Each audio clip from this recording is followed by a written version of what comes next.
It's so important, and it's amazing that it's happening, because I think the teenage years are the years where you start to really develop your character, really form who you're going to be.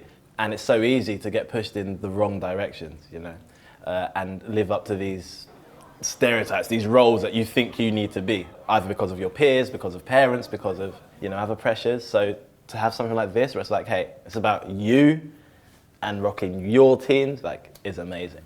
Know yourself first and foremost. Before we start talking about, hey, where do you want to be? Before we start thinking about our dreams, our goals, our aspirations, let's just stop and figure out who we actually are. Because if we can figure that out, everything else becomes so much easier. You know, all your decisions are based on who I am, what makes me happy, what my mission is. And you don't get pushed around in the same way as you would later on. I remember being young and being really clear. I do not want to drink alcohol until I'm of a legal age. I don't know why. I was just like, I'm not going to drink alcohol until I'm 18. I'm not going to do it. And there was this group of lads who were always drinking and drugs and that kind of thing. And the first few times it was like, come on, John. And it was like, oh no, I'm not really into that stuff. After about 6 weeks of doing that, it was like, oh yeah, come on, we've got you a Lucozade because we know that that's... And it just wasn't a thing anymore. It was just like, oh wow, you'd think there'd be bullies, you'd think there'd be ridiculous. Wasn't it? It was just like, oh, okay, he knows that's not what he does, so here's your Lucozade, mate, like, enjoy the night. So yeah, it's just like little things like that. If you know yourself and you respect yourself, other people have to as well. So yeah, I'm hoping that meeting different people with different life experiences who've made different decisions will allow them to see, oh, these are all men. They've all made slightly different decisions, but they are still men. To me personally, being a man is firstly, again, knowing who you are, knowing what you stand for. Being like, this is me, I'm proud of it, accept me or reject me, that's your problem, not mine. I live to love and to serve, and I think a real man loves and serves.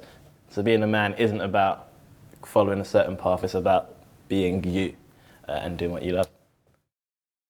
I would say for me, being a man is about what you can do for others. The key thing for the boys to realise is that it is their choice.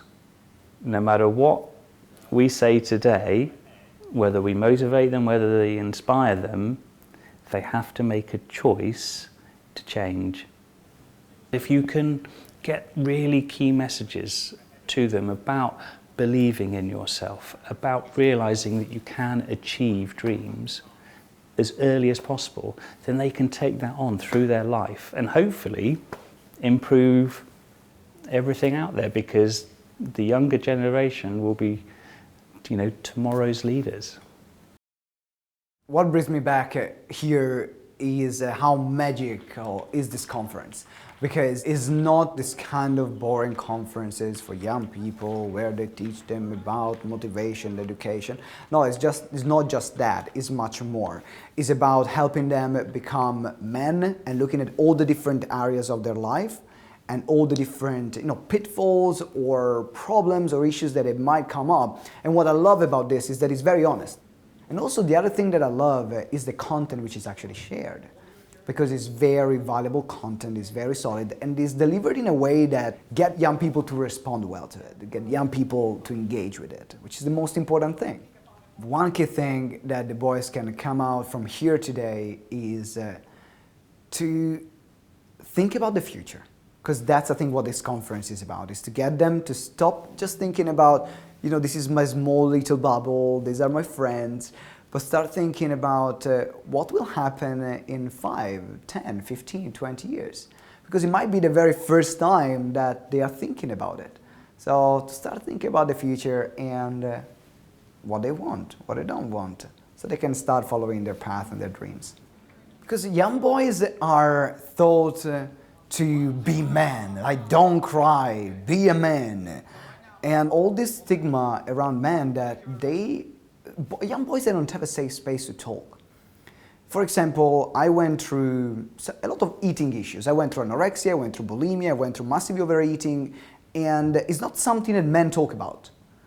It's socially acceptable for women, but not for men. And I think that the one thing is missing for men from a young age is also this safe space where they can share what's going on without any judgment, without saying, young people, oh, you little girl, just because you're doing like that, or because you want to open up. And that's why I think those kind of conferences are important, to show men and young boys in particular you don't need to keep everything by yourself and to, drive yourself in the ground with that. But actually you can open up and other people are there to support you.